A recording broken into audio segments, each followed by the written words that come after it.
So ಅಲ್ಲಿ normal ಆಗಿ RTO inspector check ಮಾಡಿ FC ಮಾಡ್ತಿದ್ದು. ಹೌದು. ಇವಾಗ ಒಂದು ಆಟೋಮೇಟೆಡ್ ಸೆಂಟ್ರಲ್ ಹೋಗಿ ಗಾಡಿ ಕಂಪ್ಲೀಟ್ ಆಗಿ ಚೆಕ್ ಆಗಿ without any human intervention FC ನಿಮಗೆ ಸಿಗತ್ತೆ. ಬಟ್ ಇದರಲ್ಲಿ ನಿಮಗೆ ಕೆಲವೊಂದು ಪ್ಯಾರಾಮೀಟರ್ಸ್ ಚೆಕ್ ಆಗಿನೇ FC ಕೊಡೋದು. ಹೌದು. ಸೊ 3 ಥಿಂಗ್ಸ್ ಅದರಲ್ಲಿ ಚೆಕ್ ಮಾಡ್ತಾರೆ. ಮೋಸ್ಟ್ ಇಂಪಾರ್ಟೆಂಟ್ಲಿ ಗಾಡಿ ಇಂಜಿನ್ ಚೆಕ್ ಮಾಡ್ತಾರೆ. ಇಂಜಿನಲ್ಲಿ ಬ್ಯಾಕ್ ಕಂಪ್ರೆಷನ್ ಇದೆಯಾ ಅಥವಾ ಇಂಜಿನಲ್ಲಿ ಹೊಗೆ ಬರ್ತಿದೆಯಾ, ಎಮಿಷನ್ಸ್ ಜಾಸ್ತಿ ಇದೆಯಾ ಗಾಡಿಯಲ್ಲಿ. ಸೊ ಆ ಒಂದು 3 ಪ್ಯಾರಾಮೀಟರ್ಸ್ ಇಂಜಿನಲ್ಲಿ ಚೆಕ್ ಮಾಡ್ತಾರೆ. ಥರ್ಡ್ ಥಿಂಗ್ ಬಾಡಿ ಲೈನಲ್ಲಿ ಎಲ್ಲ ಲೈಟ್ಸ್ ಬರ್ತಿದೆಯಾ ಅಥವಾ ಗಾಡಿಯಲ್ಲಿ ರಸ್ಟಿಂಗ್ ಇಲ್ಲ ಅಥವಾ ಸ್ಕ್ರಾಚಸ್ಸು ಡೆಂಟ್ಸು ಇದ್ದರೆ ಆ ಗಾಡಿಗೆ FCಗೆ ಕ್ವಾಲಿಫೈ ಮಾಡೋದು ಸಾಧ್ಯ ಇರಲ್ಲ. ಸೊ ಈ ಥರ ಗಾಡಿ ಫಸ್ಟಲ್ಲಿ ನಾನು ಏನು ಡಿಸ್ಕಸ್ ಮಾಡಿದೆ 50,000 to 70,000 ರೇಂಜ್ ಇರುವಂಥ ಗಾಡಿ which is not in good condition, ಆ ಗಾಡಿ ವಾಲಂಟರಿಲಿ ಸ್ಕ್ರಾಪ್ ಆಗುತ್ತೆ ಬಿಕಾಸ್ ಆ ಗಾಡಿಯಿಂದ ತುಂಬ ಬೆನಿಫಿಟ್ ಸಿಗ್ತಾ ಇದೆ ಕಸ್ಟಮರ್ಗೆ. ಹೈ ಗೈಸ್, ಮರಳಿ ಸ್ವಾಗತ ನಮ್ಮ ಯೂಟ್ಯೂಬ್ ಚಾನಲ್ ಹಾಗೂ ಫೇಸ್ಬುಕ್ ಪೇಜ್ಗೆ. ನಾನು ನಿಮ್ಮ ಕಿರಣ್ ಗೌಡ. ಏನಪ್ಪ ಇವತ್ತು ಕಿರಣ್ ತುಂಬ ಕಾಮಾಗಿ ಕುತ್ಕೊಂಡು ಏನೋ ಡಿಸ್ಕಸ್ ಮಾಡ್ತಿದ್ದಾನೆ ಅಂತ ಅಂದ್ಕೊಂಡ್ರ? ಕಾಮಾಗಿ ಕುತ್ಕೊಂಡು ಡಿಸ್ಕಸ್ ಮಾಡ್ತಿದ್ದೀವಿ, ಹೌದು. ಬಟ್ ತುಂಬ ಹಾಟ್ ಸುದ್ದಿನ ಡಿಸ್ಕಸ್ ಮಾಡ್ತಿದ್ದೀವಿ. ಯಾಕೆ ಅಂತ ಹೇಳಿದ್ರೆ ಇವಾಗ ಎಲ್ಲಿ ನೋಡಿದ್ರು ಕೂಡ ಈ ಒಂದು ಸುದ್ದಿ ಬಗ್ಗೆನೇ ಡಿಸ್ಕಷನ್ನು. ನಮ್ಮ ಕಮೆಂಟ್ ಬಾಕ್ಸ್ ನೋಡಿದ್ರು ಕೂಡ ಒಂದಾದ್ರೂ ಕಮೆಂಟ್ ಇದ್ದೇ ಇರುತ್ತೆ, ಸರ್ ಈ ಬಗ್ಗೆ ಎಕ್ಸ್ಪ್ಲೈನ್ ಮಾಡಿ, ಗುಜ್ರಿ ಕಾರ್ಸು, ಸ್ಕ್ರ್ಯಾಪೇಜ್ ಪಾಲಿಸಿ ಅಂತೆಲ್ಲ ಇರುತ್ತೆ. ಸೊ ಈ ಬಗ್ಗೆ ನಾನು ಈ ಒಂದು 2 ವರ್ಡ್ ಹೇಳ್ತಿದ್ದಂಗೆ ನಿಮಗೆ ಗೊತ್ತಾಗ್ತಿರುತ್ತೆ. ಸೊ ನಾವು ಯಾವ ಬಗ್ಗೆ ಡಿಸ್ಕಸ್ ಮಾಡ್ತಿದ್ದೀವಿ ಅಂತ ಹೇಳ್ಬಿಟ್ಟು ಈ ಒಂದು ಸ್ಕ್ರ್ಯಾಪೇಜ್ ಪಾಲಿಸಿ ಬಗ್ಗೆ ಇವಾಗ ನಾವು ಡಿಸ್ಕಸ್ ಮಾಡ್ತಾ ಇದ್ದೀವಿ.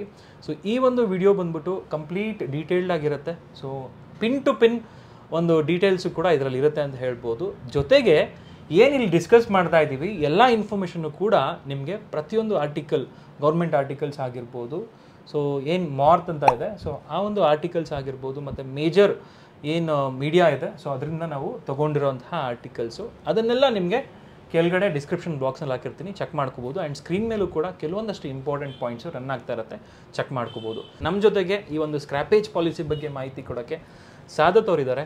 ಸೊ ಅವ್ರನ್ನ ಚಾನಲ್ಗೆ ವೆಲ್ಕಮ್ ಮಾಡಿಕೊಂಡು ಆದಷ್ಟು ಮಾಹಿತಿ ತಗೊಳ್ಳೋಣ. ಸರ್ ನಮಸ್ಕಾರ, ವೆಲ್ಕಮ್ ಟು ಚಾನಲ್. ನಿಮಗೆ ನಮಸ್ಕಾರ ಕಿರಣ್ ಸರ್, ಆ್ಯಂಡ್ ಎಲ್ಲ ವ್ಯೂವರ್ಸ್ಗೂ ನಮಸ್ಕಾರ. ಸೊ ಈ ಒಂದು ಪಾಲಿಸಿ ತುಂಬಾ ಇಂಪಾರ್ಟೆಂಟ್ ಅಂತ ಹೇಳ್ತೀನಿ. ಯಾಕಂದರೆ ತುಂಬ ಜನ ಕನ್ಫ್ಯೂಷನ್ ಇದೆ.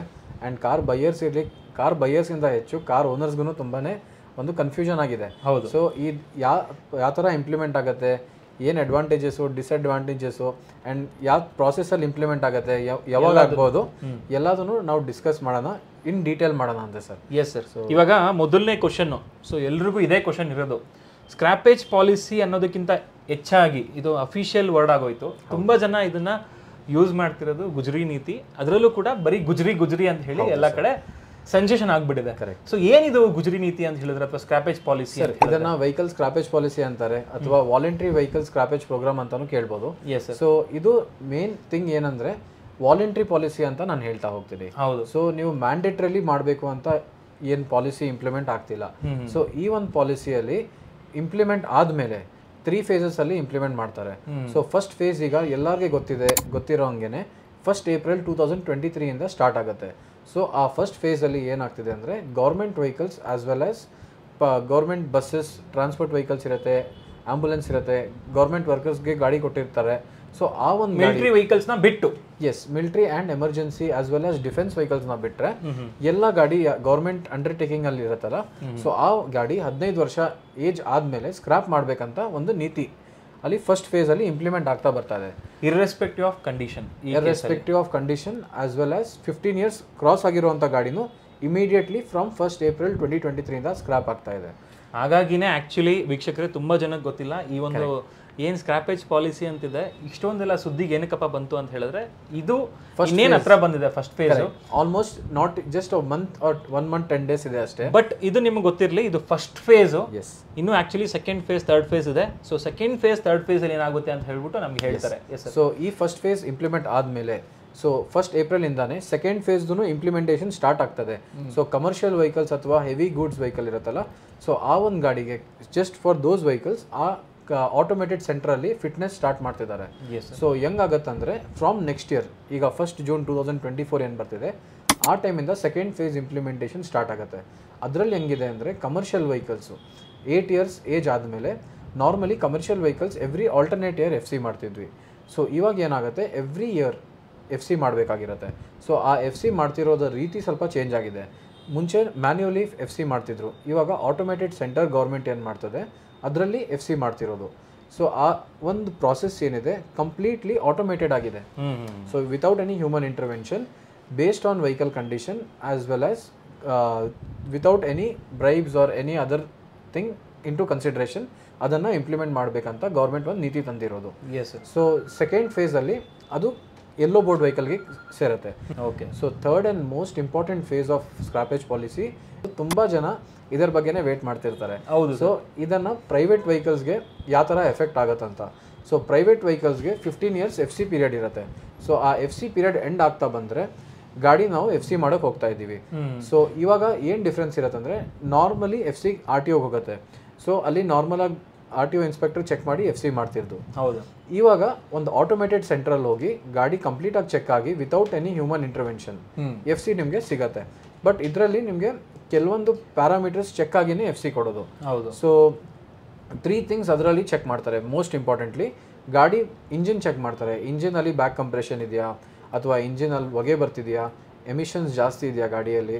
ಸೊ ಆ ಒಂದು 3 ಪ್ಯಾರಾಮೀಟರ್ಸ್ ಇಂಜಿನಲ್ಲಿ ಚೆಕ್ ಮಾಡ್ತಾರೆ. ಥರ್ಡ್ ಥಿಂಗ್, ಬಾಡಿ ಲೈನಲ್ಲಿ ಎಲ್ಲ ಲೈಟ್ಸ್ ಬರ್ತಿದೆಯಾ, ಅಥವಾ ಗಾಡಿಯಲ್ಲಿ ರಸ್ಟಿಂಗ್ ಇಲ್ಲ, ಅಥವಾ ಸ್ಕ್ರಾಚಸ್ಸು ಡೆಂಟ್ಸು ಇದ್ದರೆ ಆ ಗಾಡಿಗೆ FCಗೆ ಕ್ವಾಲಿಫೈ ಮಾಡೋದು ಸಾಧ್ಯ ಇರಲ್ಲ. ಥರ್ಡ್ ಥಿಂಗ್, ಡಾಕ್ಯುಮೆಂಟ್ಸ್ ಗಾಡಿದು. ಈಗ ಒರಿಜಿನಲ್ RC ಇರಬೇಕು, RC ಜೊತೆ insurance as well as valid emission ಇರಬೇಕು ಗಾಡಿದು. So along with that owner Aadhaar card, PAN card ಅದೆಲ್ಲ ಪಕ್ಕಾ ಇದ್ರೆ ಆಗತ್ತೆ. ಸೊ ಈ 3 ಕ್ರೈಟೀರಿಯಾ ಇದ್ದರೆ ಪ್ರೈವೇಟ್ ವೆಹಿಕಲ್ಗೆ FC ಸಿಗತ್ತೆ, irrespective of the age. So irrespective of the age as well as kilometre. Kilometre ಕೂಡ ಎಷ್ಟೇ ಲಕ್ಷ ಓಡಿಸಿ, ಬಟ್ ನಿಮ್ಮ ಗಾಡಿ ಇಂಜಿನ್ ಕಂಡೀಷನ್ ಚೆನ್ನಾಗಿದೆ, ಬಾಡಿ ಲೈನ್ ಚೆನ್ನಾಗಿದೆ, ಆ್ಯಂಡ್ ನಿಮ್ಮ ಹತ್ರ ಎಲ್ಲ ಡಾಕ್ಯುಮೆಂಟ್ಸ್ ಇದೆ ಗಾಡಿದು, ಆ್ಯಂಡ್ ನೀವೇ ಅದರ ಓನರ್ ಆಗಿದ್ರೆ ಮಾತ್ರ, ಅಂದರೆ ನೀವೇ ಓನರ್ ಪ್ರೆಸೆಂಟ್ ಆಗಬೇಕು RTOದಲ್ಲಿ. ಎಸ್. ಸೊ ಅದು ಇದ್ರೆ ನಿಮಗೆ FC ಆರಾಮಾಗಿ ಸಿಗತ್ತೆ. ಸರ್ ಆಬ್ವಿಯಸ್ಲಿ ತುಂಬ ಚೆನ್ನಾಗಿ ಮಾಹಿತಿ ಕೊಟ್ರಿ. ಸೊ ನಮ್ಮ ವೀಕ್ಷಕರಿಗೆ ತುಂಬ ಜನ ಯಾರು ಏನು ಇದನ್ನ ಕಂಪಲ್ಸರಿ ಸ್ಕ್ರಾಪ್ ಮಾಡಬೇಕು ಅಂತ ಅನ್ಕೊಂಡಿದ್ರು ಅವ್ರಿಗೆಲ್ಲ ಒಂದು ಕ್ಲಾರಿಟಿ ಸಿಕ್ಕಿರುತ್ತೆ. ಇದು ವಾಲಂಟ್ರಿ ಸ್ಕ್ರಾಪೇಜ್ ಪಾಲಿಸಿ ಅಂತ ಹೇಳಿ. ಸೊ ನಮಗೆ ಹೇಳಿ, ಕಮರ್ಷಿಯಲ್ ವೆಹಿಕಲ್ಸ್ ಏನೋ ಕ್ಲಿಯರ್ ಆಗಿದೆ ನಮಗೆ. ಪ್ರೈವೇಟ್ ವೆಹಿಕಲ್ಸ್ ಅಂತ ಬಂದಾಗ ತುಂಬಾ ಅಟ್ಯಾಚ್ಮೆಂಟ್ ಇರುತ್ತೆ, ಮತ್ತು ತುಂಬ ಜನ ಅದನ್ನು ಬೈ ಮಾಡಬೇಕು ಅಂತ ಅನ್ಕೊತಾ ಇರ್ತಾರೆ. ಸೊ ಯೂಸ್ಡ್ ಕಾರ್ ಸೆಗ್ಮೆಂಟಲ್ಲಿ ನೋಡಿದ್ರೆ ನಮ್ಮ ವ್ಯೂವರ್ಸ್ ಎಸ್ಪೆಷಲಿ ತುಂಬ ಜನ ಇದ್ದಾರೆ. ಸೊ ಅಂಥವ್ರಿಗೆ ಇವಾಗ ಮುಂಚೆ ಥರ ಹೋಗ್ಬಿಟ್ಟು ಸುಮ್ಮನೆ ಯಾವುದೋ ಒಂದು ವೆಹಿಕಲ್ನ ತೊಗೊಳಕ್ಕಾಗಲ್ಲ. ಮುಂಚೆ ಕೂಡ ಹುಷಾರಾಗಿರಬೇಕಿತ್ತು, ಇವಾಗ ಎಕ್ಸ್ಟ್ರಾ ಹುಷಾರಾಗಿರಬೇಕು. ಯಾಕೆ ಅಂತ ಹೇಳಿದ್ರೆ ನಿಮ್ಮದು ಫಿಟ್ನೆಸ್ ಟೆಸ್ಟಿಗೆ ಹೋಗುತ್ತೆ. ಸೊ ಹಳೆ ಮಾಡೆಲ್ ವೆಹಿಕಲ್ಸ್ ಎಲ್ಲ. ಸೊ ಈ ಥರ ಗಾಡಿ ಬೈ ಮಾಡೋರಿಗೆ ನಿಮ್ಮ ಕಡೆಯಿಂದ ಏನು ಸಜೆಷನ್ ಕೊಡ್ತೀರಾ? ಏನೆಲ್ಲ ಚೆಕ್ ಮಾಡಬೇಕು, ಎಷ್ಟು ಹುಷಾರಾಗಿರಬೇಕು? Correct sir. ಸರ್ ಹೇಳ್ತಾ ಹೋದರೆ ನನಗೂ ಕಾರ್ ಬಗ್ಗೆ ತುಂಬಾ ಹುಚ್ಚು. I myself is a car enthusiast. ಹೌದು. ಬಿಕಾಸ್ ಹಳೆ ಗಾಡಿ ನಾವು ಒಂಥರ ಗಾಡಿಯಿಂದ ತುಂಬ ಅಟ್ಯಾಚ್ಮೆಂಟ್ ಇರುತ್ತೆ ತುಂಬ ಓನರ್ಸ್ಗೆ. ಈಗ ಗಾಡಿ ತಗೊಳ್ಳೋಕ್ಕಿಂತ ಜಾಸ್ತಿ ಜನ ಗಾಡಿ ಇಟ್ಟಿರ್ತಾರೆ. ಹೌದು. ಸೊ ಅವ್ರು FC ಮಾಡ್ಕೋಬೇಕಂದ್ರೆ ಅಥವಾ ಬೈ ಮಾಡಬೇಕಂದ್ರೆ ಈಗ ಗಾಡಿ ಕಂಡೀಷನ್ ಕರೆಕ್ಟಾಗಿ ಚೆಕ್ ಮಾಡಿ ತೊಗೋಬೇಕು. ಗಾಡಿ ಬಾಡಿ ಲೈನ್ ಹೆಂಗಿದೆ, ಇಂಜಿನ್ ಕಂಡೀಷನ್ ಹೆಂಗಿದೆ, ಈ ಗಾಡಿ FC ಕ್ವಾಲಿಫೈ ಆಗುತ್ತಾ ಅಂತ ಕ್ವೆಶನ್ ಕೇಳಿ ನೀವು ತೊಗೋಬೇಕು ಗಾಡಿ.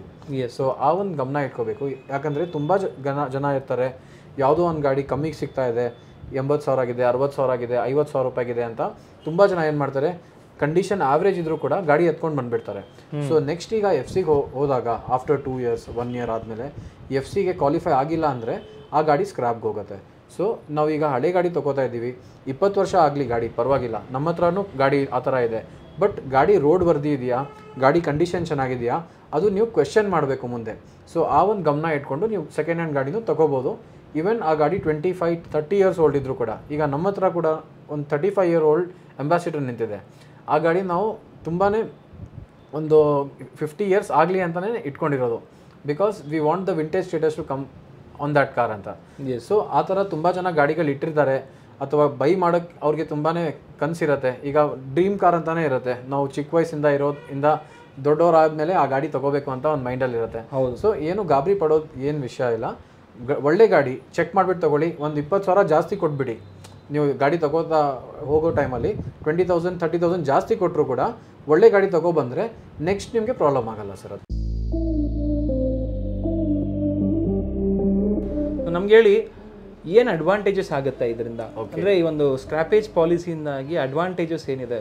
ಆಬ್ವಿಯಸ್ಲಿ ತುಂಬಾ ಅಡ್ವಾಂಟೇಜ್ ಇದೆ, ಏನೇನಿದೆ ಸ್ವಲ್ಪ ತಿಳಿಸ್ಕೊಡಿ ಸರ್. ಮೇಜರ್ ಅಡ್ವಾಂಟೇಜ್ ನಮಗೆ ಗೌರ್ಮೆಂಟ್ ಏನು ಹೇಳ್ತಾ ಹೋಗ್ತದೆ ಅಂದರೆ, you are reducing the emissions. ಈಗ ತುಂಬ ಪೊಲ್ಯೂಷನ್ ಕಮ್ಮಿ ಆಗುತ್ತೆ ಅಂತ ಅವ್ರು ಹೇಳ್ತಿದ್ದಾರೆ. ಸೆಕೆಂಡ್ ಥಿಂಗ್, ಈಗ ಗಾಡಿ ಸ್ಕ್ರಾಪ್ ಆದಮೇಲೆ ಈಗ ಕಮರ್ಷಿಯಲ್ ವೆಹಿಕಲ್ಸ್ ತುಂಬಾ ಗಾಡಿ ಸ್ಕ್ರಾಪ್ ಆಗುತ್ತೆ, as well as government vehicles. Raw materials ಈಸಿಯಾಗಿ ಸಿಗುತ್ತೆ. ಮೆಟಲ್ ಏನಿದೆ ಈಗ ಇಂಡಸ್ಟ್ರಿಯಲ್ಲಿ ಇನ್ನೂ ಜಾಸ್ತಿ ಆಗುತ್ತೆ. ಹೌದು. ಸೊ ಕಾಸ್ಟ್ ಕಟ್ಟಿಂಗ್ ಆಗ್ಬೋದು, ಹೊಸ ಗಾಡಿ ಏನಿದೆ ಆ ಗಾಡಿದು ಪ್ರೈಸ್ ಕಮ್ಮಿ ಬರ್ಬೋದು ಅಂತ ಒಂದು ಅಡ್ವಾಂಟೇಜ್ ಇದೆ. ಆ್ಯಂಡ್ ಮೋಸ್ಟ್ ಇಂಪಾರ್ಟೆಂಟ್ ಅಡ್ವಾಂಟೇಜ್ ಏನಿದೆ ಅಂದರೆ ಇದು ಗೌರ್ಮೆಂಟಿಗೆ ಅಡ್ವಾಂಟೇಜಸ್ ಬರುತ್ತೆ ಈ ಪಾಲಿಸಿ. ಸೊ ಏನಾಗ್ತಾ ಹೋಗುತ್ತೆ, ಈಗ ತುಂಬ ಜನ ಸ್ಕ್ರಾಪ್ ಮಾಡಿದ್ಮೇಲೆ ಹೊಸ ಗಾಡಿ ತೊಗೊಳಕ್ಕೆ ಹೋಗ್ತಾರೆ. ಸೊ ಆವಾಗ they are generating additional income. So ಈ ಪಾಲಿಸಿ ಗೌರ್ಮೆಂಟ್ ಯಾಕೆ ಮಾಡಿದೆ ಅಂದರೆ, ಫಸ್ಟ್ ಥಿಂಗ್ ನಮ್ಮ ಮೈಂಡಲ್ಲಿ ಫಸ್ಟ್ ಫಿಯರ್ ಹಾಕಿದ್ದಾರೆ. Just by saying scrappage policy, scrap ಅಂದಮೇಲೆ ಜನ ಹೆದರಿಕೆ ಬಂದ್ಬಿಡುತ್ತೆ. ಸೊ ನಮ್ಮ ಗಾಡಿ ಸ್ಕ್ರಾಪ್ ಮಾಡಿಬಿಟ್ರೆ ಏನು ಮಾಡಬೇಕು ಅಂತ. ಸೊ ಈಗ ರೋಡ್ ವರ್ದಿ ಗಾಡಿ ಇಲ್ಲ, ಸ್ಕ್ರಾಪ್ ಮಾಡಿದ್ದೀವಿ ಅಂದಮೇಲೆ ಹೊಸ ಗಾಡಿ ತೊಗೊಂಡ್ರೆ we are paying 20 to 25% road tax to the government. So ಅಲ್ಲಿ ಅವ್ರಿಗೆ ಅಡಿಷ್ನಲ್ ಇನ್ಕಮ್ ಜನರೇಟ್ ಆಗ್ತಿದೆ. And also one more thing is, since the road conditions also is getting improved now, government ಈ ನೀತಿ ತಂದ ಮೇಲೆ they want only the good cars to be driven on the roads for user safety ಅಂತಲೂ. So ಈ ಒಂದು 4 benefits ನಿಮಗೆ ಗೌರ್ಮೆಂಟ್ಗೂ ಅಥವಾ ನಮಗೂ ಸಿಗ್ತಾ ಇದೆ. ಸೊ ಇನ್ನೊಂದು ನಾನು ಏನು ಹೇಳ್ತಾ ಹೋಗ್ತೀನಿ ಅಂದರೆ, ತುಂಬ ಜನಗೆ ಮೈಂಡಲ್ಲಿ ಏನಿರುತ್ತೆ, ನಮ್ಮ ಗಾಡಿ ಸ್ಕ್ರಾಪ್ ಆಗ್ಬೋದಾ ಇಲ್ಲ ಅಂತಲೂ ಒಂದು ಕ್ವಶನ್ ಇರುತ್ತೆ. ಸೊ ನಾನು ಹೇಳೋಕ್ಕೆ ಮರೆತುಬಿಟ್ಟೆ. ಸೊ ಯಾವ ಥರ ಗಾಡಿ ಸ್ಕ್ರಾಪ್ ಆಗುತ್ತೆ, ಯಾವ ಥರ ಗಾಡಿ ಸ್ಕ್ರಾಪ್ ಆಗಲ್ಲ ಅಂತ ಕ್ಲಿಯರ್ಲಿ ನೀವು ಡಿಸ್ಟಿಂಗ್ವಿಷ್ ಮಾಡ್ಕೋಬೋದು ಇಲ್ಲೇ. ಸೊ ಫಾರ್ ಎಕ್ಸಾಂಪಲ್ ಇದನ್ನು ನಾನು 3 ಫೇಸಸಲ್ಲೇ ಹೇಳ್ತೇನೆ. ಇದೂ first phase is we are having a car under 50,000 rupees. So ಆ ಗಾಡಿ ಒಂದು 20-25 years ಏಜ್ ಬಂದುಬಿಟ್ಟಿದೆ ಗಾಡಿದು. ಆ ಗಾಡಿ ನಾವು FC ಮಾಡಬೇಕಂದ್ರೆ first thing is we have to get the mechanical work done. Minimum 10 to 15,000 rupees ನಾವು ಮೆಕ್ಯಾನಿಕಲಿ ಸ್ಪೆಂಡ್ ಮಾಡಬೇಕು. Second thing, we have to get the car painted. ಕರೆಕ್ಟಾಗಿ ಪೇಂಟ್ ಮಾಡಿ ನಿಲ್ಲಿಸಿ ಗಾಡಿ ನಾವು FC ತಗೊಂಡು ಹೋಗಬೇಕು. ಪೇಂಟ್ ಮಾಡೋಕ್ಕೆ ಈಸಿಲಿ 20-25,000 rupees ನಾರ್ಮಲ್ ಲೋಕಲ್ ಗ್ಯಾರೇಜಲ್ಲಿನೂ ಆಗಿಬಿಡುತ್ತೆ. And third and most important thing, FC prices will increase. ಈಗ ಸ್ಕ್ರಾಪೇಜ್ ಪಾಲಿಸಿ ಇಂಪ್ಲಿಮೆಂಟ್ ಆದಾಗ FC ರೇಟು ಜಾಸ್ತಿ ಆಗುತ್ತೆ. ಸೊ ನಾವು ಈಗ ಗ್ರೀನ್ ಟ್ಯಾಕ್ಸ್ ಅಂತ ಹೇಳ್ತಾ ಹೋಗ್ತೀನಿ. Green taxes will be applied. ಈಗ ನಾವು 300 ರೂಪಾಯಿ ಗ್ರೀನ್ ಟ್ಯಾಕ್ಸ್ ಕೊಡ್ತಾ ಇದ್ದೀವಿ, ಅದನ್ನು 10 to 15 times ಜಾಸ್ತಿ ಮಾಡ್ತಾರೆ. So green tax only will come up to 7,000 to 8,000 rupees implement ಆದಮೇಲೆ. So based on the region we are staying, ಆ ಗ್ರೀನ್ ಟ್ಯಾಕ್ಸ್ ಸೇರಿ FC price will be around 15,000 to 20,000 rupees based on the region to region. This may vary. So ಒಂದು 50,000 ರೂಪಾಯಿ ಒಂದು ನಾವು ಕೆಲವೊಂದು 25,000 ಪೇಂಟ್ಗೆ 10 to 15,000 ರೀಫರ್ಬ್ ಮಾಡಿ ಮತ್ತೆ FC ಗೆ 20,000 ವಿ ಹ್ಯಾವ್ ಟು ಸ್ಪೆಂಡ್ 70,000. ಆ ಒಂದು ಸೆನಾರಿಯೋ ಬಂದರೆ ಏನಾಗುತ್ತೆ, ಈ ಎಲ್ಲ ಗಾಡಿ ವಾಲಂಟ್ರಿಲಿ ಹೋಗಿ ಸ್ಕ್ರಾಪ್ ಆಗಿಬಿಡುತ್ತೆ. ಕಸ್ಟಮರ್ಸ್ ಅವರೇ ಹೋಗಿ ಸ್ಕ್ರಾಪ್ ಮಾಡ್ತಾರೆ. ಯಾಕೆ ಮಾಡ್ತಾರೆ ಅಂತಲೂ ಹೇಳ್ತೀನಿ. ಈಗ ಗಾಡಿಗೆ ಸ್ಕ್ರಾಪ್ ಮಾಡಿದ್ಮೇಲೆ ಸ್ಕ್ರಾಪ್ ವ್ಯಾಲ್ಯೂ ಸಿಗುತ್ತೆ ಅರೌಂಡ್ 20,000 to 30,000 rupees ವ್ಯಾಲ್ಯೂ ಸಿಗುತ್ತೆ. 4 to 6% off the ex showroom price ಅಂತ ಗೌರ್ಮೆಂಟ್ ಹೇಳ್ತಾ ಹೋಗ್ತಿದ್ದಾರೆ. ಸೊ ಸೆಕೆಂಡ್ ಥಿಂಗ್, ಈಗ ನಾವು ಹೊಸ ಗಾಡಿ ತಗೊಂಡ್ವಿ ಸ್ಕ್ರಾಪ್ ಮಾಡಿ ಅಂದರೆ 25% ಆಫ್ ದ ರಿಜಿಸ್ಟ್ರೇಷನ್ ಕಾಸ್ಟ್ ಏನಿದೆ ವೇವರ್ ಮಾಡ್ತಿದ್ದಾರೆ ಅಂತ ಪ್ರಾಮಿಸ್ ಮಾಡಿದ್ದಾರೆ government. Road tax we are buying a normal Swift for 10 lakh rupees ಅಂತಂದರೆ ಆ ಗಾಡಿದು 25% ಆಫ್ ರೋಡ್ ಟ್ಯಾಕ್ಸ್ ಅಂದರೆ it will come up to we are paying around 2 lakh rupees tax. So it will reduce to 1.5 lakhs. 50,000 ಟ್ಯಾಕ್ಸಲ್ಲಿ save ಆಯಿತು. 25,000 to 30,000 rupees we are getting for vehicle value as well as registration fee 3,000 to 4,000 ಏನಿರುತ್ತೆ ಅದು ಕೂಡ wave of ಆಗುತ್ತೆ. So ಅಲ್ಲಿ ನಾವು calculate ಮಾಡ್ತಾ ಹೋದರೆ V are getting 70,000 to 80,000 rupees as vehicle value ಅಲ್ಲಿ. ಆ್ಯಂಡ್ ಇನ್ನೊಂದು ಕೂಡ ಹೇಳಿದ್ದಾರೆ, ಆ್ಯಕ್ಚುಲಿ ಗೌರ್ಮೆಂಟು ಇನ್ಸಿಸ್ಟ್ ಮಾಡಿದ್ದಾರೆ ಯಾರಿಗೆ OEMsಗಳಿಗೆ ನೀವು ಕೂಡ ಒಂದು ಸರ್ಟನ್ ಪರ್ಸೆಂಟೇಜು ಇದು ಕೊಡಬೇಕು ಅಂತ ಹೇಳಿ, ರಿಬೇಟ್ ಕೊಡಬೇಕು ಅಂತ ಹೇಳಿ. Based on the manufacturer they are choosing like Toyota, Maruti, Hyundai. Government ಇವ್ರ ಜೊತೆ ಮಾತಾಡ್ತಿದ್ದಾರೆ. ಸೊ ಯಾವ್ದನ್ನ ಈ ಪಾಲಿಸಿಗೆ ಸಕ್ಸಸ್ ಮಾಡಬೇಕಂತ ಹೋದರೆ ಈ ಬೆನಿಫಿಟ್ಸ್ ಕೊಡಲೇಬೇಕು ಕಸ್ಟಮರ್ಗೆ ಅಂತ ಮಾತುಕತೆ ಆಗ್ತಿದೆ. So further we will get to know more details about that as well in the future coming years. So ಈ ಥರ ಗಾಡಿ ಫಸ್ಟಲ್ಲಿ ನಾನು ಏನು ಡಿಸ್ಕಸ್ ಮಾಡಿದೆ, 50,000 to 70,000 ರೇಂಜ್ ಇರುವಂಥ ಗಾಡಿ which is not in good condition, ಆ ಗಾಡಿ ವಾಲಂಟ್ರಿಲಿ ಸ್ಕ್ರಾಪ್ ಆಗುತ್ತೆ ಬಿಕಾಸ್ ಆ ಗಾಡಿಯಿಂದ ತುಂಬ ಬೆನಿಫಿಟ್ ಸಿಗ್ತಾ ಇದೆ ಕಸ್ಟಮರ್ಗೆ. ಈ ಒಂದು ಪಾಯಿಂಟಲ್ಲಿ ಯೂಸ್ಡ್ ಕಾರ್ ಬೈಯರ್ಸ್ಗೆ ಒಂದು ಏನಂತ ಹೇಳಿದ್ರೆ, ಒಂದು ನಿಮಗೆ ಪಾಯಿಂಟ್ ಹೇಳೋದಾದ್ರೆ, ದಯವಿಟ್ಟು ಈ ಥರ ಗಾಡಿಗಳನ್ನ ನೀವು ದಯವಿಟ್ಟು ಖಂಡಿತ ತಗೋಬೇಡಿ. ಇನ್ನೇನು ವೆರಿ ನಿಯರ್ ಇದೆ ಸ್ಕ್ರಾಪಿಂಗಿಗೆ ಆ್ಯಂಡ್ ಈ ಥರ ಇದೆ ಕಂಡೀಷನ್ ಗಾಡಿ, ನೀವು ರೀಪೇಂಟ್ ಮಾಡಬೇಕು ಮತ್ತೆ ಬಜೆಟ್ ಕಮ್ಮಿ ಇದೆ ಅಂತ ಹೇಳ್ಬಿಟ್ಟು ತಗೊಳಕ್ ಹೋಗ್ಬೇಡಿ, ದಯವಿಟ್ಟು ಯಾವತ್ತೂ ತಗೋಬೇಡಿ. ಒಳ್ಳೆ ಗಾಡಿ ನಿಮಗೆ ಆ ಗಾಡಿ ಇಷ್ಟ ಇದೆಯಾ, 30 years ಓಲ್ಡ್ ಗಾಡಿ ಇರಲಿ, ಬಟ್ ಒಳ್ಳೆ ಮಿಂಟ್ ಕಂಡೀಷನಲ್ಲಿ ಮೇಂಟೈನ್ ಮಾಡಿರಬೇಕು. ಗಾಡಿಯಲ್ಲಿ ಇಂಜಿನಲ್ಲಿ ಪ್ರಾಬ್ಲಮ್ ಇರಬಾರ್ದು, ಗಾಡಿ ಬಾಡಿ ಲೈನ್ ಚೆನ್ನಾಗಿರಬೇಕು. ಆ ಥರ ಗಾಡಿಗೆ 20,000 ಜಾಸ್ತಿ ಕೊಡಿ. ಬಿಕಾಸ್ ನೀವು FC ಹೋದಾಗ ನಿಮಗೆ ಮೆಕ್ಯಾನಿಕಲ್ ಕಾಸ್ಟ್ ಏನೂ ಬರಬಾರ್ದು. ಆ ಒಂದು ಮೈಂಡಲ್ಲಿ ಇಟ್ಕೊಂಡು ಕ್ವಾಲಿಟಿ ಗಾಡಿ ತಗೊಳ್ಳಿ, ಆವ್ರೇಜ್ ಗಾಡಿ ಯಾವುದೇ ಕಾರಣಕ್ಕೆ ತಗೋಬೇಡಿ sir. Sir. And second and third thing, ಈಗ 1 to 2 lakh rupees ರೇಂಜಲ್ಲಿ ವೆಹಿಕಲ್ ಇರುತ್ತೆ ಅಥವಾ 2 to 5 lakh ರೇಂಜಲ್ಲಿ ಇರುತ್ತೆ. ಸೊ ಈ ಒಂದು ಗಾಡಿಗೆ ಏನಾಗುತ್ತೆ, ಸೊ ಗಾಡಿನೂ ಸುಮಾರಾಗಿ ಮೇಂಟೈನ್ ಮಾಡಿದ್ದಾರೆ. ಸೊ ಆ ಕಂಡೀಷನಲ್ಲಿ we will keep the car refurbishment cost around 10,000 to 15,000 as well as FC cost around 20,000 ಇಟ್ರು 30,000 FC ಆಗುತ್ತೆ. ಸೊ ಗಾಡಿ ವ್ಯಾಲ್ಯೂನು ಕೂಡ ಇದೆ. ಸೊ ಈಸಿಯಾಗಿ ರನ್ ಮಾಡ್ಬೋದು ಫಾರ್ ಅನದರ್ 5 years. ಇವಾಗ ಕಂಡೀಷನಲ್ಲಿ ಒಂದು ನಾರ್ಮಲ್ ಟೂ ವೀಲರ್ ತೊಗೊಂಡೋದ್ರೆ 1,20,000 ಇಂದ 1,50,000 ಇದೆ, ಒಂದು two wheeler or moped also. So ಆ ಕಂಡೀಷನಲ್ಲಿ we can easily spend 30,000 and run a car which is having value from 1 to 2 lakhs ಅಂತ ಹೇಳ್ಬೋದು. And third and most important, ಈಗ 2 to 5 lakh ರೇಂಜಲ್ಲಿ ಇರುತ್ತೆ. For example you are having a good SUV like Innova, Scorpio, ಆ ಗಾಡಿಗಳಿಗೆ, ಅಥವಾ premium vehicles ಇರುತ್ತೆ, BMW ಇರುತ್ತೆ, ಆಡಿ ಹೋಗ್ತಾ ಬರುತ್ತೆ. ಸೊ ಆ ಟೈಮಲ್ಲಿ ನೀವು 50,000 ಖರ್ಚು ಮಾಡಿದ್ರು ನಿಮಗೆ ಏನೂ ಲಾಸ್ ಇಲ್ಲ ಆ ಕಂಡೀಷನ್, ಬಿಕಾಸ್ ಗಾಡಿ ವ್ಯಾಲ್ಯೂನೂ ಇದೆ, ಆಸ್ ವೆಲ್ ಆಸ್ FC ಮಾಡಿದ್ರೆ 5 years ಇನ್ನೂ ಗಾಡಿ ರನ್ ಮಾಡ್ಬೋದು. ಆ್ಯಂಡ್ 3-4 lakhs 5 lakh rupees ಗಾಡಿಗೆ ನಾವು ಸ್ಪೆಂಡ್ ಮಾಡಿದ್ರು ಕೂಡ ಆ ಎಂಜಾಯ್ಮೆಂಟ್ ನಮಗೆ 50 ಲಕ್ಷ ಕೊಟ್ಟಿರೋ ಗಾಡಿದು ಎಂಜಾಯ್ಮೆಂಟ್ ನಮಗೆ 4-5 ಲಕ್ಷ ರೂಪಾಯಲ್ಲೇ ಸಿಗ್ತಿದೆ. ಸೊ ಹಂಗಾಗಿ ನೀವು ಹೆದರ್ಕೋಬಾರ್ದು, ಆರಾಮಾಗಿ FC ಮಾಡಿ ಒಳ್ಳೆ ಗಾಡಿ ತೊಗೊಂಡ್ರೆ ಯೂಸ್ ಮಾಡ್ಕೊಂಡು ಹೋಗ್ಬೋದು ಸರ್. ಸೂಪರ್ ಸರ್, ತುಂಬ ಚೆನ್ನಾಗಿ ಹೇಳ್ತಾ ಇದ್ರಿ. ಆ್ಯಂಡ್ ಅಡ್ವಾಂಟೇಜಸ್ ಹೇಳ್ತಾ ಇದ್ರಿ ಅವಾಗಲೇ. ಸೊ ಅಡ್ವಾಂಟೇಜಸ್ ಬಂದ್ಬಿಟ್ಟು ಆಬ್ವಿಯಸ್ಲಿ ಎನ್ವೈರ್ಮೆಂಟಲ್ ಪೊಲ್ಯೂಷನ್ ಕಮ್ಮಿ ಆಗುತ್ತೆ, ಗೌರ್ಮೆಂಟ್ಗೆ ಜಾಸ್ತಿ ಇನ್ಕಮ್ ಜಾಸ್ತಿ ಆಗುತ್ತೆ. ಅದರಿಂದ ಆ್ಯಕ್ಚುಲಿ ಹೇಳಿರೋದಂತ ಹೇಳಿದ್ರೆ ಅವರು ಏರ್ನ ಪ್ಯೂರಿಫೈ ಮಾಡ್ತೀವಿ ಅಂತ ಹೇಳ್ತಾ ಇದ್ದಾರೆ. ಸೊ ಅದು ಎಷ್ಟು ನಿಜ, ಅದು ನಿಜವಾಗ್ಲೂ ಮಾಡ್ತಾರಾ ಅಂತ ನಮಗೆ ಗೊತ್ತಿಲ್ಲ. ಮಾಡಲಿ, ಬಟ್ ಇಟ್ ಇಸ್ ಮಾಡಿದ್ರೆ ಒಳ್ಳೇದು. ಹೌದು, ಈಗ ಅವ್ರು ಏನು ಹೇಳಿದಾರೆ ಅಂದ್ರೆ, ಈಗ ಹೈವೇಸ್ ಇರುತ್ತೆ, ಹೈವೇಸ್ ಅಲ್ಲಿ ಟ್ರೀಸ್ ಪ್ಲಾಂಟ್ ಮಾಡಬೇಕು, we have to make green field zones ಅಂತ, ಎಲ್ಲ ಎಕ್ಸ್ಪ್ರೆಸ್ ವೇಸ್ ಅಲ್ಲಿ ಮಾಡ್ಬೇಕಂತ ಝೋನ್ ಮಾಡಬೇಕು ಅಂತಿದ್ದಾರೆ. ಎಲ್ಲ ಎಷ್ಟು ಪರ್ಸೆಂಟ್ ಆಗ ಆ ಇಂಪ್ಲಿಮೆಂಟ್ ಆಗುತ್ತೆ ಅಂತ there is a big question mark, but let us see how they are going to implement in the future. And main and important thing ಅಂತ ಹೇಳಿದ್ರೆ ಇದರಲ್ಲಿ ಅಡ್ವಾಂಟೇಜ್ ಬಂದ್ಬಿಟ್ಟು ಆಟೋಮೊಬೈಲ್ ಇಂಡಸ್ಟ್ರಿ ತುಂಬಾನೇ ಬೂಮ್ ಆಗುತ್ತೆ. ಸೊ ಆಟೋ ಮೇಕರ್ಸ್ಗೂ ತುಂಬ ಹೆಲ್ಪ್ ಆಗುತ್ತೆ, ಅವರ ಒಂದು ಬಿಸ್ನೆಸ್ನ ಇಂಪ್ರೂವ್ ಮಾಡ್ಕೊಳ್ಳೋಕ್ಕೆ, ಸೇಲ್ಸ್ನ ಇಂಪ್ರೂವ್ ಮಾಡ್ಕೊಳ್ಳೋಕ್ಕೆ. ಮತ್ತು ತುಂಬ ಕಂಪನಿಗಳು ಇಂಡಿಯಾಗೆ ಬರ್ಬೋದು, ಮತ್ತು ಎಂಪ್ಲಾಯ್ಮೆಂಟ್ ಜಾಸ್ತಿ ಆಗ್ಬೋದು. ಸೊ ಆಸ್ ದ ಏನದು ಪಾಲಿಸಿಲೇ ಹೇಳ್ಬಿಟ್ಟಿದ್ದಾರೆ ಸರ್, ಯಾವುದೋ ಒಂದು ಇದ್ರಲ್ಲಿ ನೋಡಿದೆ ನಾನು, you can get tenders for setting up manufacturing plants for scrapping ಅಂತ. ಹೌದು. ಸೊ ಆಲ್ಮೋಸ್ಟ್ ಈಗ ಗೌರ್ಮೆಂಟ್ ವಿಡಿಯೋ ಡಿಸ್ಕ್ರಿಪ್ಷನ್ ಅಲ್ಲಿ ನೀವು ನೋಡ್ಬೋದು, ಲಿಂಕ್ ಅಲ್ಲಿದೆ. They are setting up around 450 to 550 scrapping plants throughout India. Every 150 kilometer from the main city ಈ ತರ ಒಂದು ಸ್ಕ್ರಾಪೇಜ್ ಏನೋ ಇದು ಸೆಟಪ್ ಆಗುತ್ತೆ. ಸೊ ಅದರಿಂದ 35,000 ನ್ಯೂ ಜಾಬ್ ವೇಕೆನ್ಸೀಸ್ ಕೂಡ ಓಪನ್ ಆಗ್ತಿದೆ. ಓನ್ಲಿ ಅದು ಸ್ಕ್ರಾಪೇಜ್ ಇದ್ರಲ್ಲೇನೆ. ಎಸ್, ಸೊ ಅದರಲ್ಲಿ ಕೂಡ 35,000 ಜಾಬ್ಸ್ ಅಂದ್ರೆ ತುಂಬಾನೇ ಫ್ಯಾಮಿಲೀಸ್ಗೆನೂ ಹೆಲ್ಪ್ ಆಗುತ್ತೆ. ಹೌದು ಸರ್, ಇಲ್ಲಿ ನೀವು ಹೇಳಿದ್ ಕರೆಕ್ಟ್. 35,000 ಈ ಸ್ಕ್ರಾಪೇಜ್ ಮೂಲಕ ಜಾಬ್ ಕ್ರಿಯೇಟ್ ಆಗುತ್ತೆ. ಇನ್ನು ಮಿಕ್ಕಿದ್ದು ಬಂದ್ಬಿಟ್ಟು ಆಟೋಮೇಕರ್ಸ್ ಸೇಲ್ಸ್ ಇಂಪ್ರೂವ್ ಆಗೋದ್ರಿಂದ ಆಬ್ವಿಯಸ್ಲಿ ಪ್ರೊಡಕ್ಷನ್ ಜಾಸ್ತಿ ಆದಂಗೆ ಎಂಪ್ಲಾಯ್ಮೆಂಟ್ ಬೇಕಾಗುತ್ತೆ, ಅಂದರೆ ಅದಕ್ಕೆ ಬೇಕಾಗತ್ತೆ ಕೆಲಸದವರು. ಸೊ ಅದಕ್ಕೆ ಅವಾಗಲೂ ಕೂಡ ಎಂಪ್ಲಾಯ್ಮೆಂಟ್ ಇನ್ಕ್ರೀಸ್ ಆಗ್ಬೋದು. ಈ ಕೇಸಲ್ಲಿ ತುಂಬಾನೇ ಅದೊಂದು ಅಡ್ವಾಂಟೇಜ್, ಮೇಜರ್ ಅಡ್ವಾಂಟೇಜ್ ಆಗುತ್ತೆ ಅಂತ ಅನ್ಸುತ್ತೆ. Correct. So me as a car dealer as well as car enthusiast, ನಾನು ನಿಮಗೆ ಸ್ವಾರ್ಥದಿಂದ ಹೇಳ್ತಾ ಇಲ್ಲ, ಬಟ್ ನಾನೇನು ಹೇಳ್ತಾ ಹೋಗ್ತೀನಿ ಅಂದರೆ, ನಮ್ಮ ಎಲ್ಲ ವ್ಯೂವರ್ಸಿಗೂ ಯಾವುದನ್ನ ಗಾಡಿ ಇರಲಿ, ನಮ್ಮ ಹತ್ರನೇ ಇರಲಿ ಗಾಡಿ ಅಥವಾ ಬೇರೆ ಕಡೆ ಇರಲಿ ಗಾಡಿ ತೊಗೊಂಡ್ರೆ ಹಳೆ ಗಾಡಿ which is 20 years old, 25 years old, 15 years old, ಆ ಗಾಡಿ ನೀಟಾಗಿ ಚೆಕ್ ಮಾಡಿ ತೊಗೊಳ್ಳಿ. ಈಗ ನನ್ನ ಹತ್ರನೂ ಇದೆ, ತುಂಬ ಗಾಡಿ ಇದೆ. So me as a business man ನಾನು ಥಿಂಕ್ ಮಾಡ್ತಾ ಹೋದರೆ, ಈ ಪಾಲಿಸಿ ಮ್ಯಾಂಡೇಟ್ರಿ ಇತ್ತು, ಪ್ರೈವೇಟ್ ವೆಹಿಕಲ್ ಎಲ್ಲ ಸ್ಕ್ರಾಪ್ ಆಗ್ತಿದೆ ಅಂತ ಇದ್ದರೆ ನಮ್ಮ ಶೋರೂಮಲ್ಲಿ 2005 ಗಾಡಿ ಕಾಣ್ತಾ ಇರಲಿಲ್ಲ. ಹೌದು. ಸೊ ಅದನ್ನು ಗಮನ ಇಟ್ಕೊಂಡು ನಾವು ಕೂಡ ಬಿಸ್ನೆಸ್ ಮಾಡ್ತಾ ಇದ್ದೀವಿ, ಬಿಕಾಸ್ ಎಂಡ್ ಯೂಸರ್ಗೆ ಎಫೆಕ್ಟ್ ಆಗುತ್ತೆ, ಬಟ್ ಅದಕ್ಕಿಂತ ಜಾಸ್ತಿ ಎಫೆಕ್ಟ್ ನಮಗೆ ಆಗ್ತಿದೆ. ಹೌದು. ಅದರಿಂದ ಇನ್ ಕೇಸ್ ಮ್ಯಾಂಡೇಟ್ರಿ ಇದ್ದರೆ, ಸೊ ಈ ಪಾಲಿಸಿ ಕಂಪ್ಲೀಟಾಗಿ ಇಂಪ್ಲಿಮೆಂಟ್ ಆದರೂ ಕೂಡ ನಮಗೇನು ಎಫೆಕ್ಟ್ ಆಗಲ್ಲ ಅಂತ ಕೇಳ್ಪಡ್ತಾ ನಾನು ಕೂಡ ಗಾಡಿ ಬೈ ಡೈಲಿ ಮಾಡೋದು. ಆ ಥರ ಇದ್ದರೆ ನಾನು ಓಪನ್ ಆಗಿ ಹೇಳ್ತಿದ್ದೆ, ಸರ್ ಎಲ್ಲ ಸ್ಕ್ರಾಪ್ ಆಗ್ತಿದೆ, ವಿಡಿಯೋ ಮಾಡಬೇಡಿ ಅಂತ ಹೇಳ್ತಿದ್ದೆ. ಹೌದು. ಸೊ ತುಂಬ ಜನ ಮೈಂಡಲ್ಲಿ ಏನಿತ್ತು ಕನ್ಫ್ಯೂಷನ್ನ, ಅದನ್ನು ಕ್ಲಿಯರ್ ಮಾಡೋಣ ಅಂತ ನಾವೊಂದು ವಿಡಿಯೋ ಮಾಡ್ತಾ ಹೋಗಿದ್ದು. Yes sir. ಇವಾಗ ನೆಕ್ಸ್ಟ್ ಇನ್ನೊಂದು ಮೇನ್ ಇಂಪಾರ್ಟೆಂಟ್ ಕ್ವಶನ್ನು. ಸೊ ಇದರಲ್ಲಿ ಬರೀ ಅಡ್ವಾಂಟೇಜ್ ಹೇಳ್ಬಿಟ್ರಿ ಸರ್, ಡಿಸ್ಅಡ್ವಾಂಟೇಜ್ ಇಲ್ವೇ ಇಲ್ವಾ ಅಂತ ಹೇಳಿ ತುಂಬ ಜನ ಕೇಳ್ಬೋದು. ಡಿಸ್ಅಡ್ವಾಂಟೇಜ್ ನಾನು ಹೇಳ್ತಾ ಹೋಗ್ತೀನಿ. ಇದರಿಂದ ಗ್ರೀನ್ ಟ್ಯಾಕ್ಸ್ ಅಂತ ಒಂದು ಸ್ಟಾರ್ಟ್ ಮಾಡಿದ್ದಾರೆ.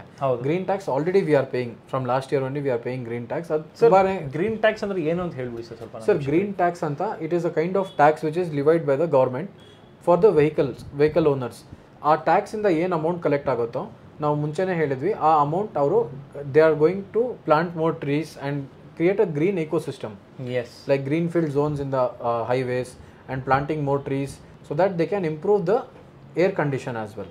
Yes. So ನಾವು ಸ್ಕ್ರಾಪ್ ಮಾಡ್ತಿರೋ ಗಾಡಿ ಸ್ಟಾಪ್ ಮಾಡಿ ಎಮಿಷನ್ಸ್ ಕಮ್ಮಿ ಮಾಡಿ ಆ ಒಂದು ಇನ್ಕಮ್ ಇಂದ we are making a green environment ಅಂತ.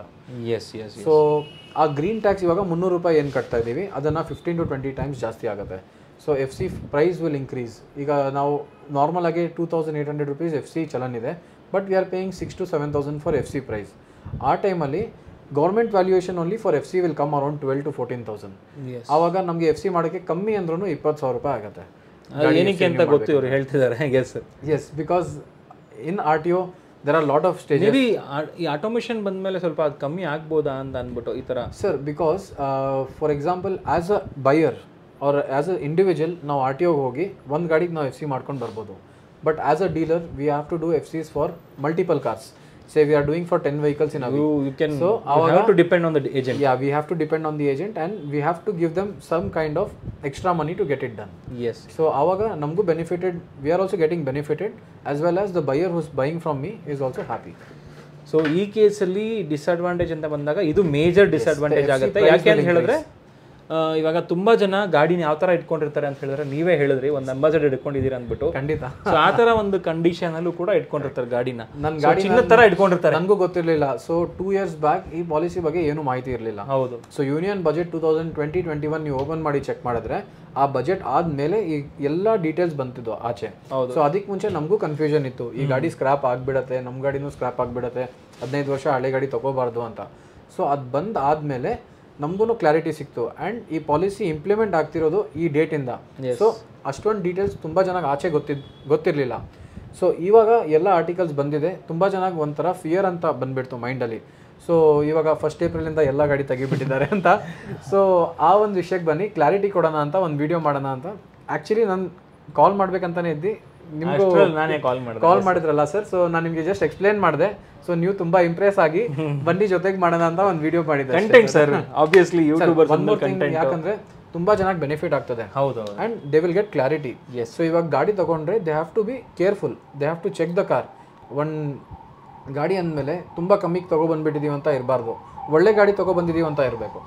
ಸರ್ ಈ ಪಾಲಿಸಿ ಏನೋ ಇಷ್ಟು ಧೈರ್ಯವಾಗಿ ಅನೌನ್ಸ್ ಮಾಡಿಬಿಟ್ಟಿದ್ದಾರೆ ಗೌರ್ಮೆಂಟು, ವೆರಿ ಡೇರ್ ಸ್ಟೆಪ್ ಅಂತ ಹೇಳ್ಬೋದು. ಅಪ್ರಿಷಿಯೇಟ್ ಮಾಡಬೇಕು ಈ ವಿಷಯಕ್ಕೆ. ಬಟ್ ಇದಕ್ಕೆ ಪ್ರಿಪ್ರೇಷನ್ಸ್ ಯಾವ ಥರ ಇದೆ? ಒಂದು, ಇದಕ್ಕೆ ಫಿಟ್ನೆಸ್ ಸೆಂಟರ್ಸ್ ಬೇಕು, ಅದು ಕೂಡ ಆಟೋಮೇಟೆಡ್ ಫಿಟ್ನೆಸ್ ಸೆಂಟರ್ ಅಂತ ಹೇಳ್ತಾ ಇದ್ದಾರೆ. ಮತ್ತು ಇದಕ್ಕೆ ಇದು ಸ್ಕ್ರಾಪಿಂಗ್ ಸೆಂಟರ್ಸ್ ಕೂಡ ಬೇಕು. 2 ಇನ್ಫ್ರಾಸ್ಟ್ರಕ್ಚರ್ ಬೇಕಾಗುತ್ತೆ ಅದಕ್ಕೆ ಅಂತಲೇ ಎಂಪ್ಲಾಯೀಸ್ ಬೇಕಾಗುತ್ತೆ. ಸೊ ಇಷ್ಟೆಲ್ಲ ಬೇಕು. ಸೊ ಇದಕ್ಕೆಲ್ಲ ಯಾವ ಥರ ಪ್ರಿಪ್ರೇಷನ್ಸ್ ಇದೆ ಗೌರ್ಮೆಂಟ್? ಸರ್ ಅದೇ ರೀಸನ್ಗೆ ಇದನ್ನು 3 phases ಅಲ್ಲಿ ಇಂಪ್ಲಿಮೆಂಟ್ ಮಾಡಿರೋದು. Okay. So first phase is very minimal, just for government vehicles. ಅವ್ರು ಗಾಡಿ ತೊಗೊಂಡೋಗಿ ಅವ್ರು ಸ್ಕ್ರಾಪ್ ಮಾಡ್ಕೋತಾ ಇದ್ದಾರೆ. ಸೆಕೆಂಡ್, ಈಗ ಕಮರ್ಷಿಯಲ್ ವೆಹಿಕಲಿಗೆ phase by phase another 2 to 3 years ಏನು ಮಾಡ್ತಾರೆ, ಇನ್ಫ್ರಾಸ್ಟ್ರಕ್ಚರ್ನ ಡೆವಲಪ್ ಮಾಡ್ತಾರೆ, ಆ ಆಟೋಮೇಟೆಡ್ ಸೆಂಟರ್ಸ್ ಮಾಡ್ತಾರೆ.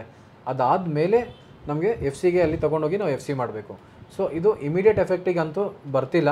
So it will require minimum another 2 years ಅಂತ ನಾನು ಥಿಂಕ್ ಮಾಡ್ಬೋದು ಸರ್. ಅಷ್ಟೇ, ಅನದರ್ 2 years, ಮಿನಿಮಮ್ 2 years ಆಗುತ್ತೆ. Because we have to make the fitness centres throughout India. ಹೌದು. ಅದನ್ನು ಮಾಡಿಬಿಟ್ಟು ಆ ರೆಗ್ಯುಲೇಷನ್ಸ್ನ ಡ್ರಾಫ್ಟ್ ಮತ್ತೊಂದ್ಸಲಿ ಕಳಿಸ್ತಾರೆ.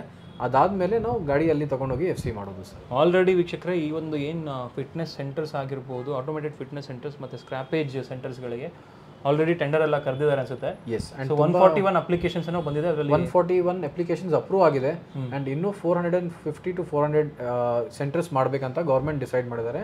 ವಿಚ್ ಇಸ್ ಅಟ್ಲೀಸ್ಟ್ 150 kilometers ದೂರ ಅಲ್ಲಿ. ಫ್ರಮ್ ಸಿಟಿಯಿಂದ 150 kilometers ದೂರದಲ್ಲಿದ್ರೆ ಅವಾಗ ಕನ್ವೀನಿಯಂಟ್ ಅಂತ ಹೇಳ್ಬಿಟ್ಟು ಪ್ಲಾನ್ ಮಾಡ್ತಾ ಇದ್ದಾರೆ. 150 kilometers ಒಂದು ಮೆಟ್ರೋ ಸಿಟಿಯಿಂದ ಇದ್ರೆ ತುಂಬಾನೇ ಅನುಕೂಲ ಆಗುತ್ತೆ ಅಂತ. ವೀಕ್ಷಕರೇ, ಆಲ್ಮೋಸ್ಟ್ ಎಲ್ಲ ಒಂದು ಪಾಯಿಂಟ್ನು ಕೂಡ ಕವರ್ ಮಾಡೋಕ್ಕೆ ಟ್ರೈ ಮಾಡಿದ್ದೀವಿ. ಸೊ ಇವಾಗ ನಿಮಗೆ ಪೊಲ್ಯೂಷನ್ ಬಗ್ಗೆ ಒಂದು ಸಣ್ಣ ಒಂದು ಓವರ್ವ್ಯೂ ಕೊಡೋದಾದರೆ, ಒಂದು ಸರ್ ಇವಾಗ ನಾನು ಆ್ಯಕ್ಚುಲಿ ಇದರಲ್ಲಿ ನೋಡ್ತಾ ಇದ್ದೆ, ಇಷ್ಟು ಕ್ಲಿಯರ್ ಆಗಿದೆ ನೋಡಿ ಇದರಲ್ಲಿ. ಹೌದು ಸರ್. ಈಗ ಒಂದು old truck is equal to 14 vehicles new trucks ಅಂತ ಹೇಳ್ಬಿಟ್ಟು ಅಷ್ಟು ಎಮಿಷನ್ ಮಾಡುತ್ತೆ. ಹಳೆ ಒಂದು ಟ್ರಕ್ ಬಂದ್ಬಿಟ್ಟು ನಿಮಗೆ 14 ಹೊಸ ಟ್ರಕ್ ಎಷ್ಟು ಎಮಿಷನ್ ಮಾಡುತ್ತೆ ಅದನ್ನ ಒಂದೇ ಒಂದು ಟ್ರಕ್ ಮಾಡುತ್ತೆ. ಅದೇ ತರ ಕಾರ್ ಅಂತ ತಗೊಂಡಾಗ 1 old taxi or car is equal to 11 new cars. Correct. ಈ ಒಂದು ಫ್ಯಾಕ್ಟ್ ಕೇಳ್ತಿದ್ರೆ ಒಂಥರ ಶಾಕ್ ಆಗುತ್ತೆ ಸರ್. ಆಕ್ಚುಲಿ ಇದು ಕೇಳ್ತಾ ಹೋದ್ರೆ ಇದನ್ನ ತುಂಬಾ ಒಳ್ಳೆನೆ ಇಂಪ್ಲಿಮೆಂಟ್ ಮಾಡ್ತಿರೋದು. ಬಿಕಾಸ್ ಆ ಗಾಡಿ ರೋಡ್ ವರ್ದಿ ಇಲ್ಲ ಅಂತ ಒಂದು ಹಳೆ ಗಾಡಿ 14 ನ್ಯೂ ವೆಹಿಕಲ್ಸ್ ಪೊಲ್ಯೂಷನ್ ಅದು ಸೇರ್ತಾ ಹೋಗುತ್ತೆ. ಸೊ ಈಗ ನಮ್ಮ ಹತ್ರ ಗಾಡಿ ಇದೆ, ತುಂಬ ಕಮ್ಮಿ ಓಡಿದೆ, ಒಳ್ಳೆ ಮಿಂಟ್ ಕಂಡೀಷನಲ್ಲಿ ನಾವು ಗಾಡಿ ಇಟ್ಟಿದ್ದೀವಿ. ಸೊ ಆ ಥರ ಗಾಡಿ ನಿಮಗೆ ಪೊಲ್ಯೂಷನ್ ಎಮಿಟ್ ಮಾಡಲ್ಲ. ಸೊ ಆ ಗಾಡಿ ಈಸಿ ಎಫ್ ಸಿನೂ ಮಾಡ್ಕೋಬೋದು ನಾವು. ಸೂಪರ್ ಸರ್, ತುಂಬ ಚೆನ್ನಾಗಿ ಮಾಹಿತಿ ಕೊಟ್ಟಿದ್ದೀರಾ. ಮೇ ಬಿ ಇಷ್ಟು ಸಾಕು ಅಂತ ಅನ್ಸುತ್ತೆ. ಆ್ಯಂಡ್ ಇನ್ನೂ ಬೇಕಂದರೆ ಈಗ ಯೂಸ್ಡ್ ಕಾರ್ ಗಾಡಿ ಯಾವ ಥರ ನೋಡಬೇಕು ಬೇಕಂದರೆ ಫಿಸಿಕಲಿ ಗಾಡಿ ತೋರ್ಸೋಣ ಅಂತೆ ನೆಕ್ಸ್ಟ್ ವಿಡಿಯೋ ಅಲ್ಲಿ. ಈಗ ನೀವು ಖಂಡಿತ ಸರ್, ಇವಾಗ ಈ ಒಂದು ಪಾಲಿಸಿ ಬಂದ್ಮೇಲಂತೂ ಇದು this is very mandatory. Actually used ಕಾರ್ನ ಯಾವ ರೀತಿ ಚೆಕ್ ಮಾಡಬೇಕು, ಏನು ಚೆಕ್ ಮಾಡ್ಕೊಂಡು ತಗೋಬೇಕು ಅಂತ ಹೇಳಿ ಖಂಡಿತ. ಆ್ಯಂಡ್ ನಾವು ಮುಂದೆ ಗಾಡಿ ತೋರಿಸ್ಬಿಟ್ಟು ಬೇಕಂದ್ರೆ ಯಾವ ಥರ ಗಾಡಿ ಇರಬೇಕು ಅಂತಲೂ ಒಂದು ವಿಡಿಯೋ ಮಾಡೋಣ. ಆ್ಯಂಡ್ ಕಮೆಂಟಲ್ಲಿನೂ ಆಗ್ತಾರೆ ಕೆಲವೊಂದು ಜನ, ಇನ್ನೂ ಏನು ಆ್ಯಡ್ ಆನ್ಸ್ ಮಾಡಬೇಕು ಇದರಲ್ಲಿ, ಅವ್ರು ಏನು ಡೌಟ್ಸ್ ಇದೆ ನೀವು ಕಮೆಂಟ್ ಮಾಡಿ, ದಯವಿಟ್ಟು ಕಮೆಂಟ್ ಮಾಡಿ. ಆದಷ್ಟು ನಿಮಗೆ ಕ್ಲಾರಿಫೈ ಮಾಡೋಕ್ಕೆ ಟ್ರೈ ಮಾಡ್ತೀವಿ. ನನಗೆ ಜಾಸ್ತಿ ಮಾತಾಡೋದಕ್ಕೆ ಟೈಮ್ ಕೊಡ್ದಲೆ ಆರಾಮಾಗಿ ತುಂಬಾ ನೀಟಾಗಿ ಎಕ್ಸ್ಪ್ಲೈನ್ ಮಾಡಿದ್ದಾರೆ ಆಕ್ಚುಲಿ ಸಾದತ್ ಅವರು. ನಿಮ್ಮ ಇನ್ನೂ ಡೌಟ್ಸ್ ಇದ್ರು ಕೂಡ ನನ್ನ ಕಾಂಟ್ಯಾಕ್ಟ್ ನಂಬರು ಇರುತ್ತೆ, ಡೈರೆಕ್ಟಾಗಿ ಕಾಲ್ ಮಾಡಿ ಅಥವಾ ನನಗೆ ಮೆಸೇಜ್ ಮಾಡಿ ಇನ್ ಕೇಸ್ ಆಗಿಲ್ಲ ಅಂದ್ರೂ. So will try to clarify the customer. ಯಾಕಂದರೆ ನಾವು ಗಾಡಿ ಸೇಲ್ ಮಾಡ್ತೀವಿ, ಬೈ ಮಾಡ್ತೀವಿ, ಅದು secondary. We want the customer to be well informed before buying. Because ಆ ಕಸ್ಟಮರ್ ವೆಲ್ ಇನ್ಫಾರ್ಮ್ಡ್ ಇದ್ದರೆ ಮಾತ್ರ he will trust on us. So we have to maintain that trust ಅಂತ ನಾವೊಂದು ಉದ್ದೇಶದಿಂದನೇ ಈ ವಿಡಿಯೋ ಮಾಡಿದ್ವಿ sir. Thank you so much sir. And ವೀಕ್ಷಕರೇ, so ಈ ಒಂದು ಪಾಲಿಸಿ ಬಗ್ಗೆ ನಿಮಗೆ ಆದಷ್ಟು ಮಾಹಿತಿ ಕೊಡೋಕೆ ಟ್ರೈ ಮಾಡಿದ್ದೀವಿ. ಆ್ಯಕ್ಚುಲಿ ಗೌರ್ಮೆಂಟ್ ಏನು ಆರ್ಟಿಕಲ್ಸ್ ಇದೆ ತುಂಬ ಲಾಂಗ್ ಇದೆ, ಪ್ರತಿಯೊಂದು ಪಾಯಿಂಟ್ನು ಕೂಡ ನೀಟಾಗಿ ಎಕ್ಸ್ಪ್ಲೈನ್ ಮಾಡಿದ್ದಾರೆ. ಬಟ್ ಇನ್ನೊಂದು ಡಿಸ್ಅಡ್ವಾಂಟೇಜ್ ಏನಂದರೆ ಗೌರ್ಮೆಂಟ್ದು, ಸೊ ಆಲ್ದೋ ಇಷ್ಟೆಲ್ಲ ನೀಟಾಗಿ ಅವ್ರು ಪ್ಲ್ಯಾನ್ ಮಾಡಿದ್ರು ಕೂಡ ಅದನ್ನ ನೀಟಾಗಿ ನಮಗೆ ಕಮ್ಯುನಿಕೇಟ್ ಮಾಡ್ತಾ ಇಲ್ಲ, ಒಂದು ಪ್ರಾಪರ್ ಮೀಡಿಯಾ ಇಲ್ಲ. So that is the main problem. ಇದನ್ನೆಲ್ಲ ಒಂದು ಪ್ರೆಸ್ ಮೀಟಲ್ಲಿ ಕರೆದ್ಬಿಟ್ಟು ನೀಟಾಗಿ ಎಕ್ಸ್ಪ್ಲೈನ್ ಮಾಡಿದ್ರೆ ಇನ್ನೂ ಚೆನ್ನಾಗಿರ್ತಿತ್ತು ಪ್ರತಿಯೊಂದು ಇದನ್ನು, ಅಥವಾ ಬೇರೆ ಏನಾದರೂ ಒಂದು ಪ್ರಾಪರ್ ಕಮ್ಯುನಿಕೇಷನ್ ಮಾಡಿದ್ರೆ ಇನ್ನೂ ಚೆನ್ನಾಗಿರ್ತಿತ್ತು ಅಂತ ಅನ್ಸುತ್ತೆ. ಯಾಕೆಂದ್ರೆ ಇಷ್ಟೊಂದೆಲ್ಲ ಗೊಂದಲ ಇರೋದು ನೋಡಿದ್ರೆ ನಿಜವಾಗ್ಲೂ ಭಯ ಆಗುತ್ತೆ. ಇವನ್ ನನಗೆ ಒಂದು ಸ್ವಲ್ಪ ಭಯ ಆಗ್ಬಿಟ್ಟಿತ್ತು, ಏನಪ್ಪ ಇದು ಅಂತ. ಲಾಸ್ಟ್ ವರ್ಷ ಇದ್ರ ಬಗ್ಗೆ ತಿಳ್ಕೊಂಡಿದ್ದೀನಿ, ಏನಾದ್ರು ಚೇಂಜ್ ಆಗೋಯ್ತೇನಪ್ಪ ಅಂತೆಲ್ಲ ಫುಲ್ ಭಯ ಆಗೋಗಿತ್ತು. ಬಟ್ ಇವತ್ತು ಕ್ಲಾರಿಫೈ ಆಗಿರುತ್ತೆ. ಆ್ಯಂಡ್ ವೀಕ್ಷಕರೇ, ನಿಮಗೆಲ್ಲ ಈ ವಿಡಿಯೋ ಇಷ್ಟ ಆಗಿದೆ ಅಂತ ಭಾವಿಸ್ತಾ, ನಿಮ್ಗೇನಾದರೂ ಡೌಟ್ ಇದ್ದರೆ ಖಂಡಿತವಾಗ್ಲೂ ಕಮೆಂಟ್ ಮಾಡಿ. ಬೇಕಾದರೆ ನಿಮಗೆ ಸ್ಕ್ರಾಪೇಜ್ ಪಾಲಿಸಿ ಬಗ್ಗೆ ಪಾರ್ಟ್ 2 ಕೂಡ ಮಾಡ್ತೀವಿ. ಬೇಕಾದ್ರೆ ನೀವು ಕಮೆಂಟ್ ಮಾಡಿದ್ರೆ ಏನು ಕ್ವಶನ್ಸ್ ಕೇಳ್ತೀರಾ ಅದ್ರ ಬಗ್ಗೆ. ಆ್ಯಂಡ್ ಅದರಲ್ಲಿ ಬೇಕಂದ್ರೆ ನಾವು ಗಾಡಿನ ತೋರಿಸ್ಬಿಟ್ಟು ಬೇಕಂದ್ರೆ ಶೋ ಮಾಡೋಣ. ಎಸ್ ಸರ್, ಯಾವ ಥರ ಗಾಡಿ ಕ್ವಾಲಿಫೈ ಆಗುತ್ತೆ ಅಂತ. ಸೊ ಅದು ಸೆಕೆಂಡ್ ಪಾರ್ಟಲ್ಲಿನೂ ಬೇಕಂದ್ರೆ ಮಾಡೋಣ. ವೀಕ್ಷಕರೇ, ನಿಮಗೆಲ್ಲ ಈ ವಿಡಿಯೋ ಇಷ್ಟ ಆಗಿದೆ ಅಂತ ಭಾವಿಸ್ತಾ ಈ ವಿಡಿಯೋನ ಇಲ್ಲಿಗೆ ಎಂಡ್ ಮಾಡ್ತಿದ್ದೀನಿ. ಸಿಗೋಣ ನೆಕ್ಸ್ಟ್ ವಿಡಿಯೋದಲ್ಲಿ. ಅಂಟಿಲ್ ದೆನ್ ಪ್ಲೀಸ್ ಲೈಕ್ ಮಾಡಿ, ಶೇರ್ ಮಾಡಿ ಹಾಗೂ ಸಬ್ಸ್ಕ್ರೈಬ್ ಮಾಡ್ಕೊಳ್ಳಿ. Thanks for watching friends. Bye.